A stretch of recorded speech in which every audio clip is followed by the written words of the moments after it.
separou e Ele nos escolheu para a salvação, e isso é muito bonito, porque quando você lê esse versículo, ele está conversando com os discípulos, e quando você lê o texto, na primeira leitura, você acha que ele está até se referindo à escolha dos discípulos.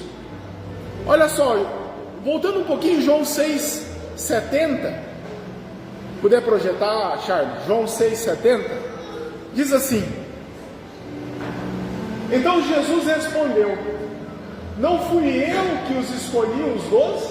Todavia um de vocês é um diabo. Olha o 71. Ele se referia a Judas, filho de Simão Iscariotes, que embora fosse um dos 12, mais tarde havia de traí-lo. Então Jesus, irmãos, ele está declarando para os discípulos que os 12 foram escolhidos por ele, até mesmo aquele que iria traí-lo. Mas aqui no texto, quando você analisa o contexto, você vai descobrir que essa escolha é de todo crente, é de todos os crentes, todos os que creram. Não é uma escolha limitada, não é uma escolha focada, mas é uma escolha que é feita por Ele, pessoalmente por Ele. Olha só, Deuteronômio 7,7 diz assim: o Senhor não se afeiçoou a você, nem os escolheu por serem mais numerosos do que os outros povos. Olha só que coisa incrível. O Senhor não se afeiçoou a vocês, nem os escolheu por serem mais numerosos do que os outros povos, pois vocês eram o menor de todos os povos. Olha o 8. Mas foi porque o Senhor os amou e por causa do juramento que fez a seus antepassados. Por isso ele tirou com a mão poderosa e redimiu da terra da escravidão, do poder do faraó e do rei do Egito. Ele, irmão, te redimiu. Ele te tirou da escravidão do mundo. E Deus está declarando aqui que nós somos povo de Deus, somos família de Deus, nós somos escolha dele, escolhidos por ele. Mas há um detalhe: quando você vai estudar o conceito, essa questão da eleição no Evangelho de João, queria que você fosse lá para João 17, versos 5 e 6, e que ele nos fala que Deus nos escolheu e nos deu para Cristo, para Jesus. Presta atenção nisso. João 17, 5 e 6. Os apóstolos disseram, João,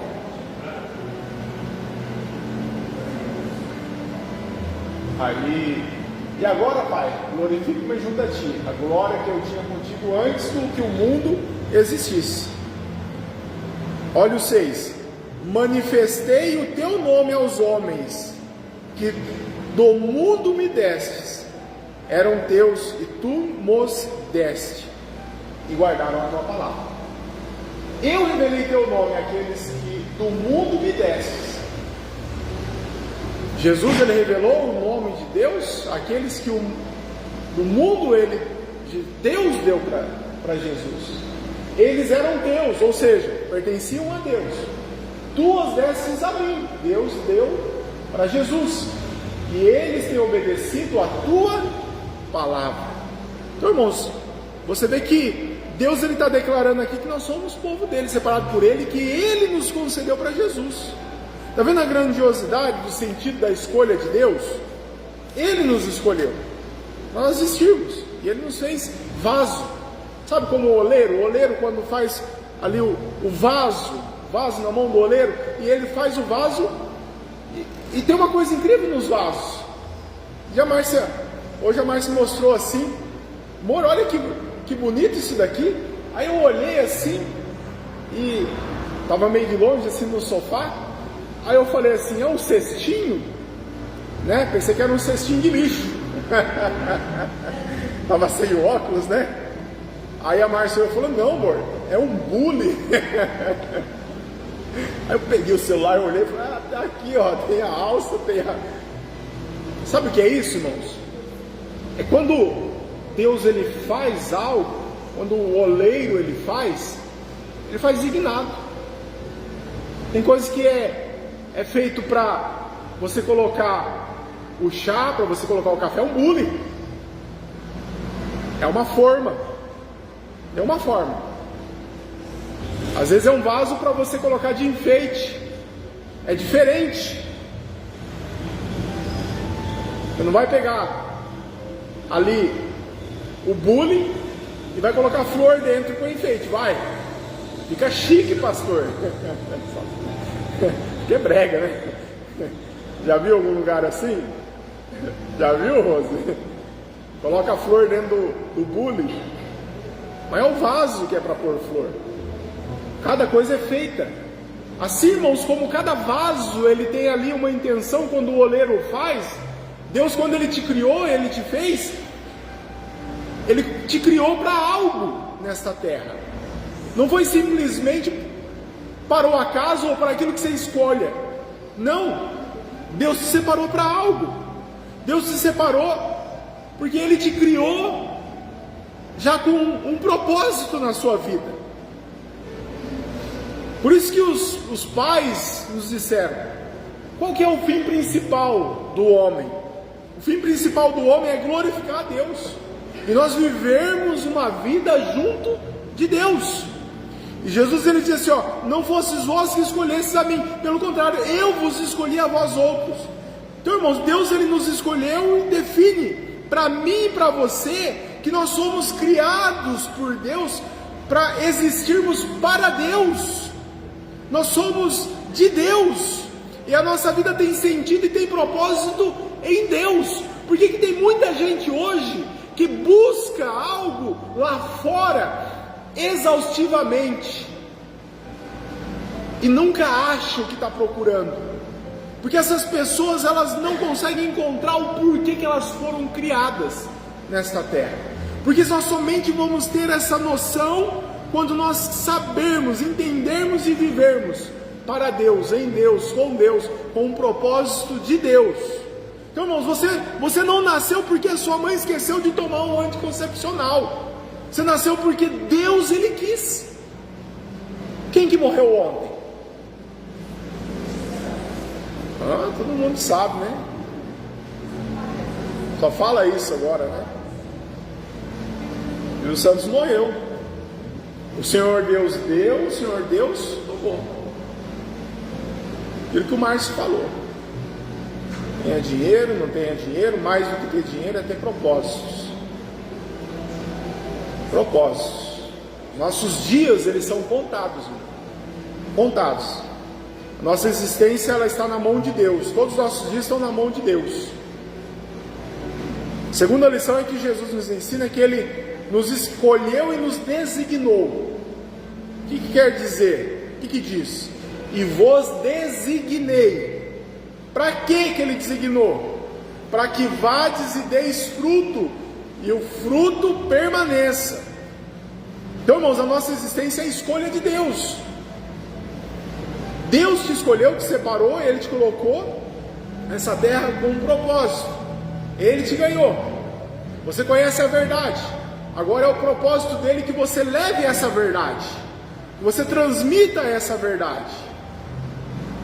Ele designou, para quê? Para que vades e deis fruto. Deus ele fala, escolhi e você existe, o existir, o seu existir, é o que? Esse designar. Esse verbo designar significa determinar, ter uma missão. Então, irmão, você tem uma missão. E Deus ele quer direcionar você.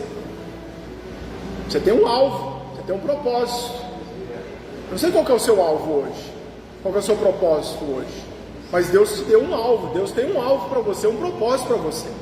E aqui é muito importante, porque a ênfase é você não ficar parado.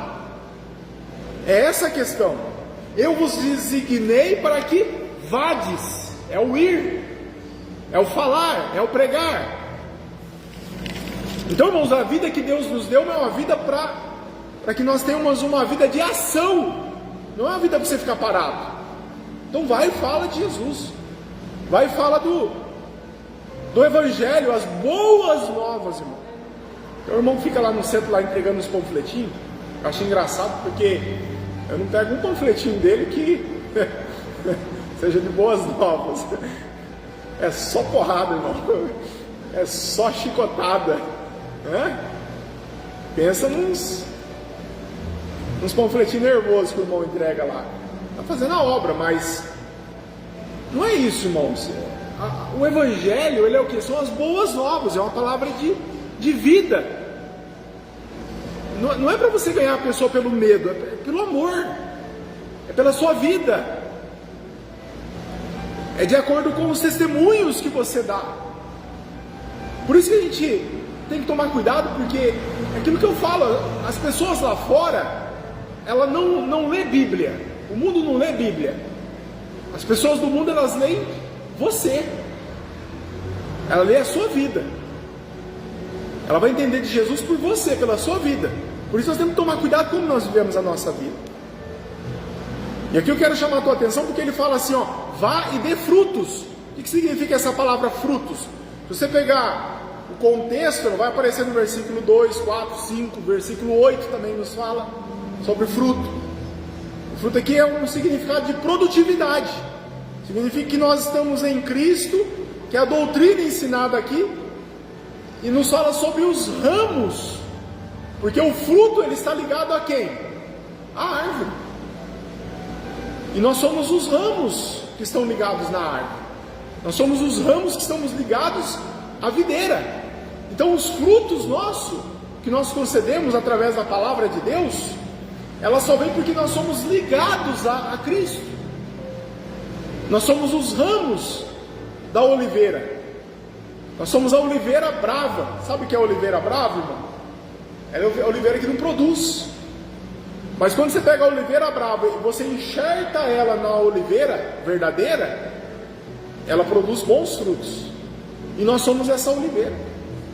Nós somos esses ramos da oliveira brava, porque nós não somos judeus, mas nós somos enxertados na videira que é Cristo. Ou seja, nós somos em Cristo, da onde vem o nosso alimento, da onde vem a nossa seiva. E por nós não produzimos frutos, muito menos bons frutos, mas pelo alimento que nos é concedido através de Cristo Jesus, nós conseguimos fazer com que surjam esses bons frutos. João 15:8 diz: nisso é glorificado o meu Pai, que dês muito fruto, e assim sereis os meus discípulos. Quem captou esse conceito de Jesus não foi o apóstolo Paulo. Ou seja, nós estamos vivendo hoje, Deus está nos dando vida para que nós sejamos pessoas produtivas. Filipenses 1:21, Paulo, ele nos vai dar uma aula de sentido da vida. A gente está triste. Filipenses 1:21 diz assim: pois para mim viver é Cristo. Você já ouviu essa frase? Por que você já não ouviu essa frase? E morrer é lucro. Olha aí, pastor, está ficando esquisito isso aí. Porque para mim o viver é Cristo e o morrer é lucro. Olha o 22.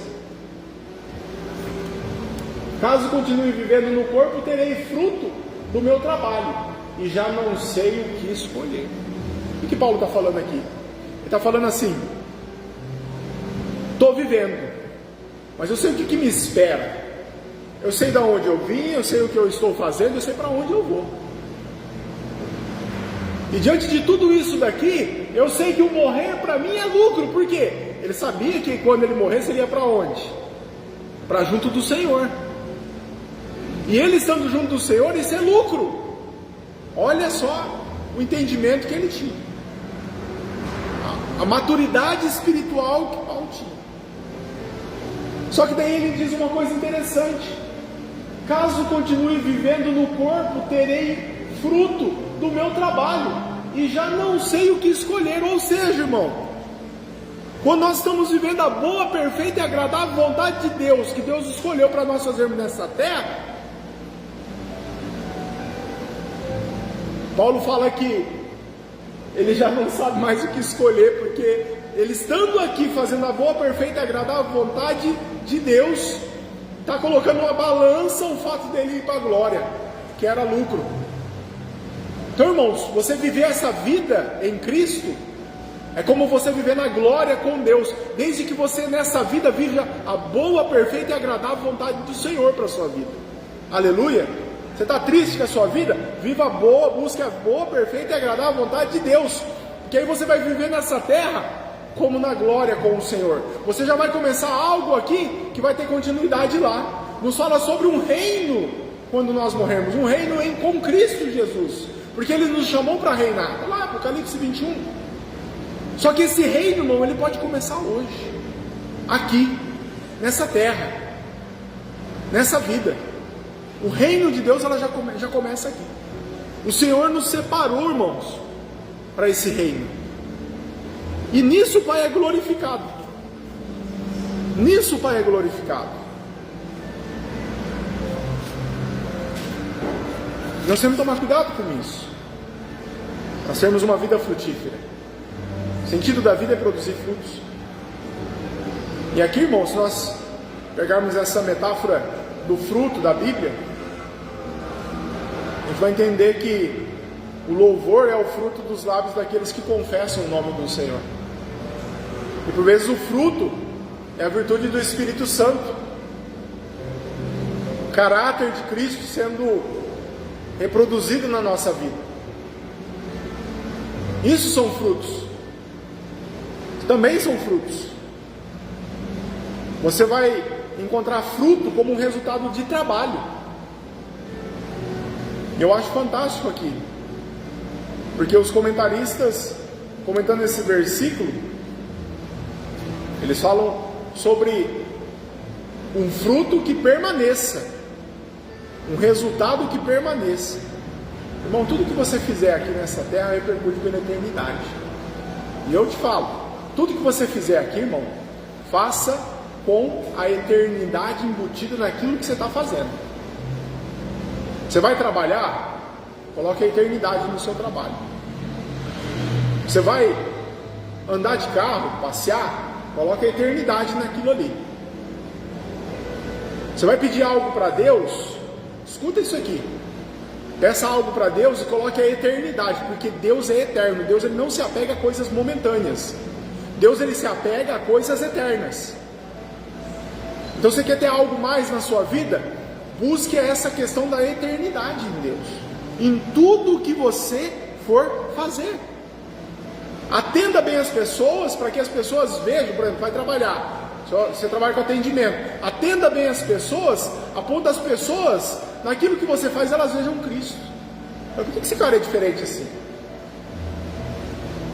Aí ele é crente. O que é crente? É um mini Cristo. É a imagem de Cristo.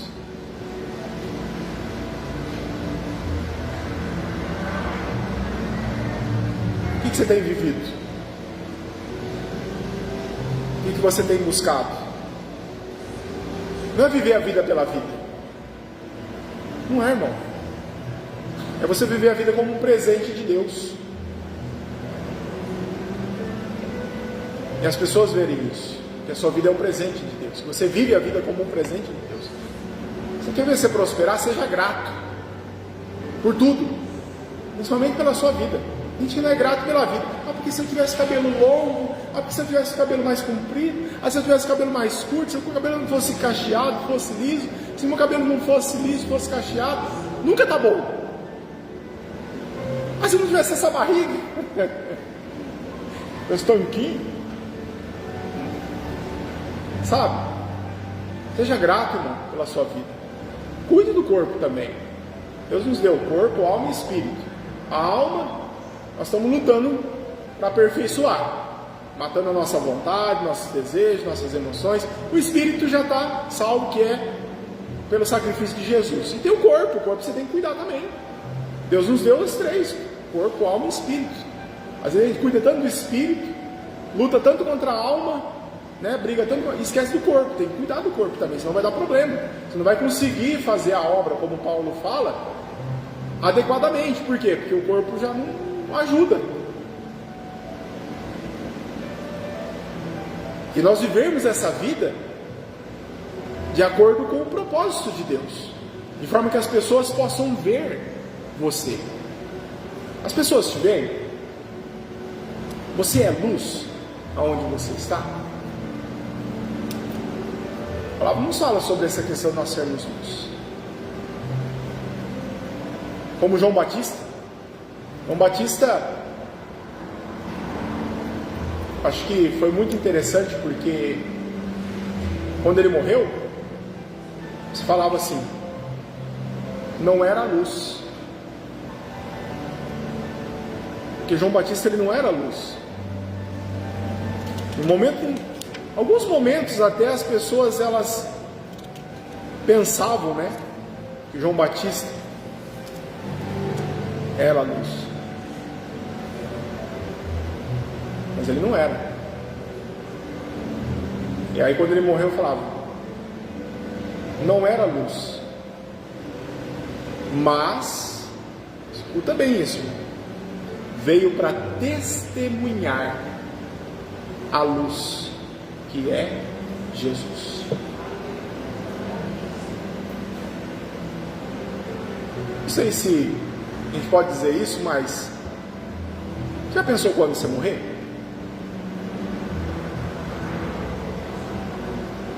O que vão dizer? Já contei essa história aqui, eu vi isso no seminário. O seminário é bom, a gente aprendeu as coisas. Estava o pastor lá, o pastor morreu, estava o caixão, culto fúnebre, estava ali a esposa e o filho do pastor sentado. E aí chegavam as pessoas e choravam: ah, ele era tão bom, ele era tão gentil, ele era tão... Chegou uma hora que a esposa do pastor olhou e falou: vai pro menino, vai lá ver se é teu pai mesmo que está lá dentro do caixão.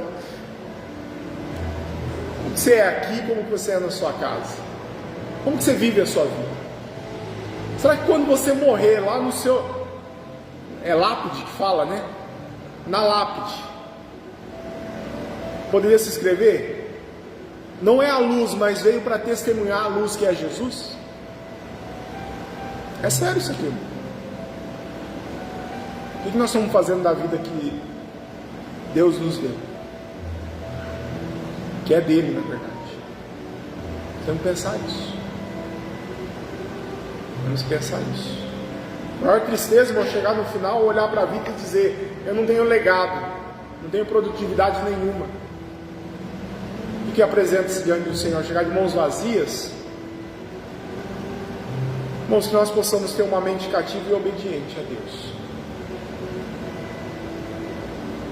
Agradeça a Deus pela sua vida, pelo dom da vida, por aquilo que Ele te concedeu, pelo propósito que Ele te deu. Deus, Ele é fiel. E Ele não te abandona não, Ele está junto de você. Ele te ajuda. Ele te ajuda. Porque o nosso alimento vem dEle. A nossa seiva vem dEle. Tudo que nós precisamos vem dEle. Tudo aquilo que nós temos, somos mordomos. A palavra lá em 1 Pedro 4,10 diz assim: sejamos bons administradores dos diferentes dons que receberam de Deus. Que cada um use o seu próprio dom para o bem dos outros. Qual que é o seu dom? É consolar? É cantar? É louvar? É ensinar? É admoestar? Qual que é o seu dom? Quem prega, prega a palavra de Deus. Quem serve, sirva com a força que Deus dá. Façam assim para que em tudo Deus seja louvado por meio de Jesus Cristo, a quem pertencem a glória e o poder para todos sempre. Amém. Amém. Coloque a eternidade nos seus dias. Coloque a eternidade. Seja grato. Deus te separou. Ele te escolheu. Amém? Glória a Deus. Pode dar um sorriso aí para o pastor? Ele ficou sério. Sabe, a maior alegria que nós podemos ter nessa vida é ter essa certeza que nós estamos no caminho certo. Por vezes eu sempre indaguei a Deus: Senhor, nosso caminho. mostra a direção. Deus fala, irmão. Deus mostra o caminho. Deus dá a direção. E Deus, ele testifica depois. Ele fala e ele depois mostra. Como eu te falei, está aí a prova. Irmão, esteja debaixo da graça de Deus, do caminho de Deus. Pastor, como é que eu faço para chegar na boa, perfeita e agradável vontade de Deus? Busque a Deus. Coloque a eternidade, seja grato. Você vê que Deus vai te abençoar muito. Mas sabe por que muitas pessoas não vencem hoje? Por falta de identidade. E você tem uma identidade. Os seus têm uma identidade. Você é a identidade de Jesus. Você é a imagem e semelhança de Deus. Amém? Glória a Deus. Bom, eu quero começar o estudo aqui na igreja. Os irmãos que chegaram, né? Mais recentes. E eu estou vendo agora para essa última semana de agosto ou início de setembro, para começar o estudo aqui na igreja. Então já vão preparando um momento na agenda de vocês, para a gente poder estar junto pelo menos um dia na semana. Separa esse tempo para Deus. É cansativo às vezes, a gente trabalha, eu também trabalho o dia todo. E sabe, mas a gente tem que ter isso, para a gente poder se direcionar para o alvo.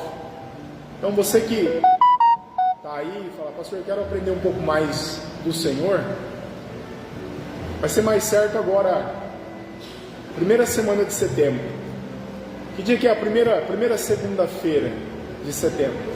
Dia 2? Domingo, ceia? Dia 1º? É? Dia 2 já é segunda. Então vamos deixar certo já. Dia 2 a gente começa o estudo aqui. Quem vem? Aleluia. Glória a Deus. Amém. Deus vai honrar muito. Deus vai honrar muito. Vamos colocar de pé? Vamos encerrar. Essa palavra aqui, irmão, não é nada que você já não tenha ouvido. Mas mais do que nós ouvirmos,